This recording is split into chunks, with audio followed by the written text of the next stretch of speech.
ঈদের দিন আল্লাহ তাআলা ফেরেশতাদেরকে জিজ্ঞাসা করে, ফেরেশতারা বলো তো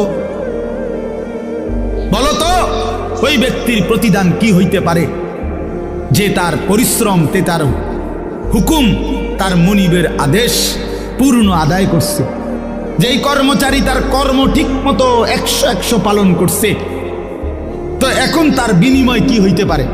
ফেরেশতাদেরকে আল্লাহ বলবে ঈদের দিন, ফেরেশতারা বলবে মাওলা, তো এটার বিনিময়তে এটাই আইন ওয়াফা আজরাহু, তার বিনিময় তাকে পূর্ণ দিবেন, পারিশ্রমিক পূর্ণ দিবেন, কারণ সে তার কর্ম পুরা করছে, অতএব পারিশ্রমিকও তো কি দিতে হবে? পুরা দিবেন, এটাই তো যুক্তির কথা। তো আল্লাহ তাআলা তখন বলবেন, ফেরেশতারা তোমরা সাক্ষী থাকো, আমার ইজ্জতের কসম, আমার জালালের কসম, আমি আল্লাহর বড়ত্বের কসম, আমার শ্রেষ্ঠত্বের কসম, আমার এই বান্দাগুলো একটি মাস রমজানে আমার হুকুম পূর্ণ আদায় করছে, আমার আদেশের হক আদায় করছে, রমজানের হক আদায় করছে। আজকে আমি আল্লাহ ঈদের দিনে ঘোষণা দিলাম তোমাদের সামনে, কাদ গাফারতু লাকুম, আমি আল্লাহ আমার এই বান্দাদেরকে মাফ করে দিলাম।